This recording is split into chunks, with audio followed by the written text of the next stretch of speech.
This is a reading from an introduction to the Devout Life by St. Francis de Sales. Chapter 7. How to preserve a good reputation, together with the practice of humility. Men do not receive praise, honor, and glory for ordinary virtues, but for something extraordinary. By praise we seek to induce others to value the merit of someone. By honor we show that we value it ourselves. And glory I hold to be the brilliant reputation ensuing upon collective praise and honor, so that if honors and praises resemble precious stones, the union of many produces, so to say, an enamel of glory. Now, inasmuch as true humility does not allow us to imagine that we excel or ought to be preferred to others, it does not allow us to seek for that praise, honor, and glory which we hold to be the meed of excellence. But it does not militate against the wise man's precept to value our good name. Proverbs chapter 22, verse 1. For a good reputation does not imply any marked superiority, but simply an ordinary good and respectable life, which humility in no way forbids us to be conscious of, any more than to desire to be held in good repute for the same. Undoubtedly, humility might despise even a good name, were it not that thereby charity would be injured. For a good reputation is one of the foundations of society, without which we are not only useless, but actually hurtful to the public welfare, and a cause of scandal. Therefore, charity demands, and humility consents, that we should seek and studiously preserve a good name. Again, as the leaves of a tree, which in themselves are little worth, are yet very useful not only in adorning it, but in sheltering the tender fruit, so a good reputation, though in itself of little value, becomes precious, not only as an ornament of our lives, but as the guardian of our virtues, especially those which are tender and frail. Our energies are stimulated at once gently and powerfully by the necessity of preserving our reputation, and really being that which we are thought to be. Let us then strictly watch over our virtues, because they are pleasing to God, who is the first and chief end of all our actions. And as those who preserve fruits not only prepare them, but put them into vessels suitable for their preservation, so, whilst divine love is the principal guard of our virtues, we may safely add the further protection of a good reputation. But we must not be over-eager or over-careful concerning it, for those who are so very sensitive about their reputation are like people who are always taking medicine for every trifling indisposition. They intend to preserve their health whilst they really ruin it.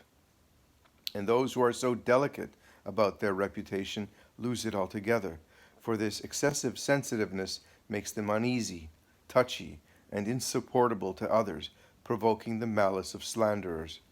As a general thing, self-control and contempt for calumny and evil reports are more successful remedies than resentment, disputes, and revenge.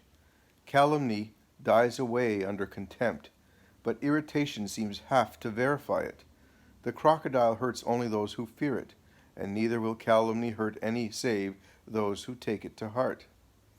An excessive fear of losing our good name implies want of reliance in that which is its principal foundation, the truthfulness of a good life. Those towns whose bridges are built of wood are always in dread of dangerous floods, but where the bridges are stone, they fear nothing but very unwanted inundations. So, a truly Christian soul can afford to despise the vexations of evil tongues, but weaker men are forever fretted and aggrieved. Certainly, he who would fain stand well with everyone ends with standing well with no one, and he who is willing to be honored by those who are themselves corrupt and dishonorable deserves to lose his honor. A good name is like a signboard to indicate where virtue dwells.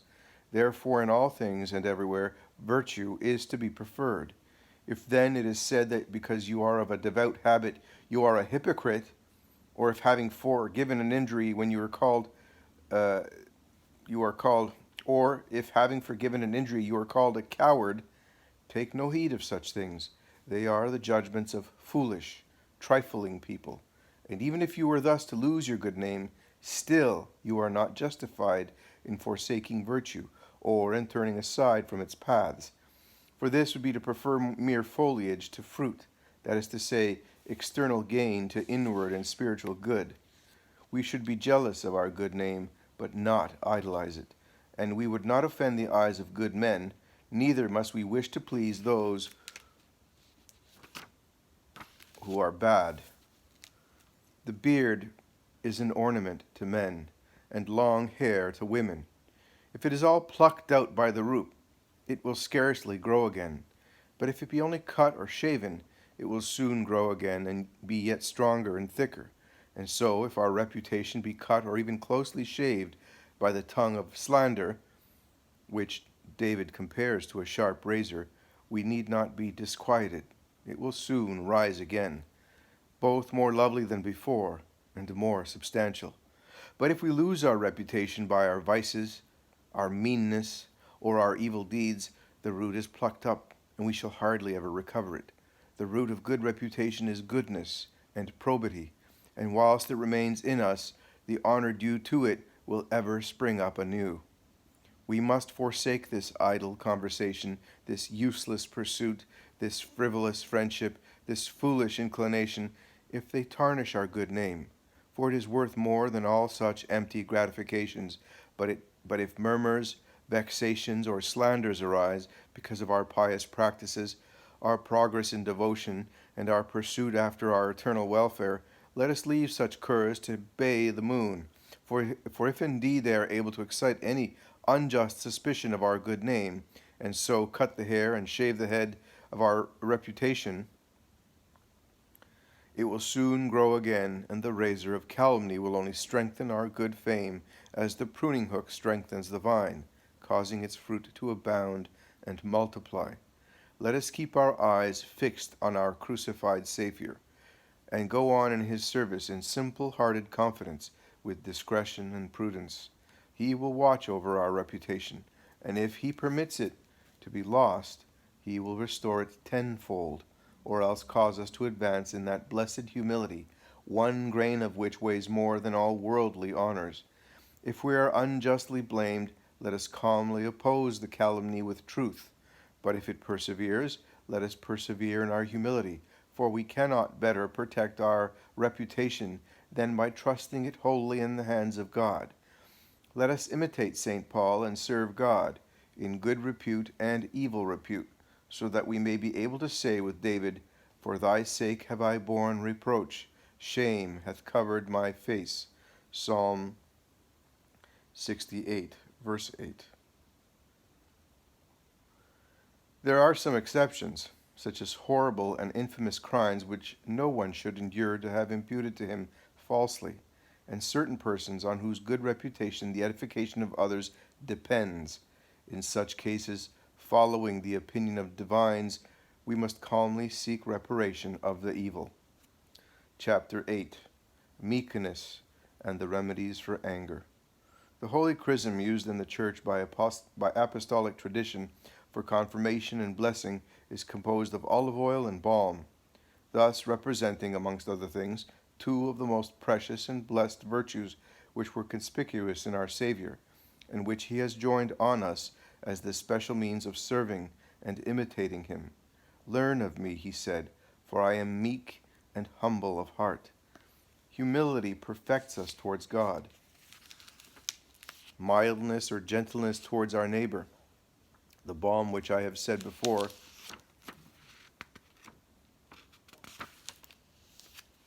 The balm, which, as I have said before, always falls to the bottom when mixed with other liquids, represents humility.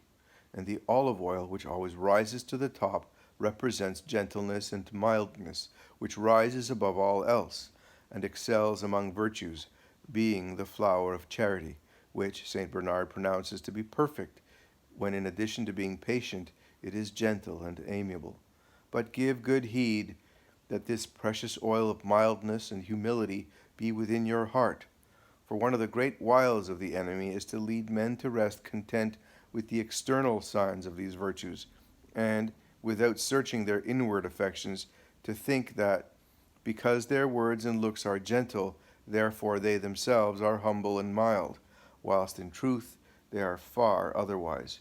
This is evident when, in spite of their shower of gentleness and humility, they start up in wounded pride at the slightest insult or vexatious word. It is said that those who take the medicine called St. Paul's cure will not, if it be pure, suffer from swelling with the viper's bite. And so, if our humility and gentleness are genuine, they will preserve us from the swelling and inflammation which insult is wont to provoke in our hearts. If then, when we are bitten and stung by our enemies and slanderers, we become proud, swollen, and indignant, it is a sure sign that our humility and meekness are false and artificial, not hearty and genuine. When the holy patriarch Joseph dismissed his brethren on their homeward journey, he charged them, "Be not angry in the way." Genesis chapter 45, verse 24. This present life is but the road to a blessed life. Let us not be angry on the way with one another. Let us go forward with our brethren and companions, gently, peacefully, and lovingly. I exhort you earnestly never to give way to anger, and never under any pretext whatever let it effect an entrance into your heart. St. James says explicitly that the anger of man worketh not the justice of God. Undoubtedly, we must oppose what is wrong and steadfastly check the vices of those under our care. But we must do so quietly and gently. Nothing appeases the elephant when irritated so much as the sight of a lamb, and nothing breaks the force of a cannonade so well as wool. The correction which is administered through passion, although reasonable, will not be as effectual as if reason alone were the instigator, for the reasonable soul is naturally subject to reason, but tyranny only subjects it to passion, and wherever reason is accompanied by passion, it is rendered hateful in proportion, and its just empire is lowered by its unworthy society. The peaceful visit of a prince gratifies and comforts his people, but when he is accompanied by an army, although it may be for the public good, these visits are very unacceptable and mischievous, since, however strictly military discipline is observed, it is impossible always to ensure that none shall suffer unjustly. So whilst reason reigns and administers its reproofs, corrections, and chastisements, albeit with strictness and severity, it is loved and approved. But if it is accompanied by anger, wrath, and passion, which St. Augustine styles its soldiers, it becomes more an object of terror than of love, and it will be resisted and disliked. It is better, says St. Augustine, writing to Profuturus, to exclude wholly even the slightest wrath, albeit just and reasonable. For once having entered the heart, it is hard to dislodge, especially though it enters in but a mote. It speedily waxes great and becomes a very beam. For if it abides with us, and contrary to the apostle's injunction, the sun goes down upon our wrath, and it is turned into hatred, we can no longer set ourselves free, for then it will be fed by 1,000 false fancies and delusions, inasmuch as no angry man ever thinks his anger unjust. It is safer then to avoid all anger, rather than to try and guide our anger with discretion and moderation. And if through our frailty and weakness we are sometimes overtaken, it is better to resist it decidedly than to try and make terms. For if once we yield ever so little, our anger will gain the upper hand, and like the serpent, easily drag his body where once he has inserted his head. Do you ask how to resist anger? As soon as you feel the slightest resentment, gather together your powers, not hastily or impetuously, but gently and seriously. For as in some law courts the criers make more noise in their efforts to preserve quiet than would be made by those they seek to still, so, if we are impetuous in our attempts to restrain our anger, we cause greater discomposure in our hearts than before, and once thrown off its balance, the heart is no longer its own master. Having then sought calmly to control yourself, follow the counsel given by St. Augustine in his old age to the young Bishop Auxilius.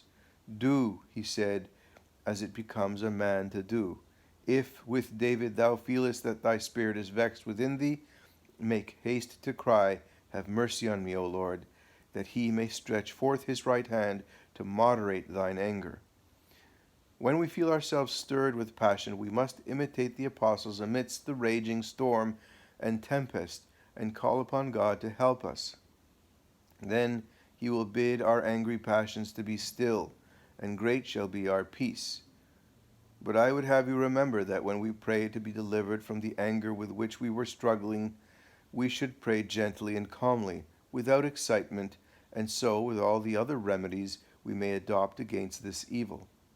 Furthermore, as soon as you are conscious of having committed a hasty action, lose no time in repairing the error by an act of gentleness towards the person with whom you have been irritated.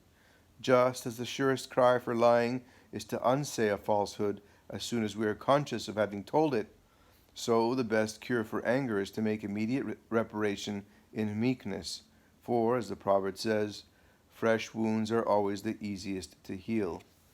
Moreover, when you are at peace and without any cause for anger, try to lay in a stock of gentleness and meekness, always speaking and acting both in things great and small as gently as possible. And remember that the spouse in the Canticle of Canticles had honey not only from her lips, but that it was under her tongue, that is, in her breast, and she had not only honey, but milk. Canticle chapter 4, verse 11. So we must not only use gentle words towards our neighbors, but must be filled with gentleness, that is, our very inmost soul. And we must not be satisfied with the aromatic fragrance of honey, that is, with agreeable and courteous dealings towards strangers, but we must have the milk of charity towards our own household, and not resemble those who are angels abroad and devils at home.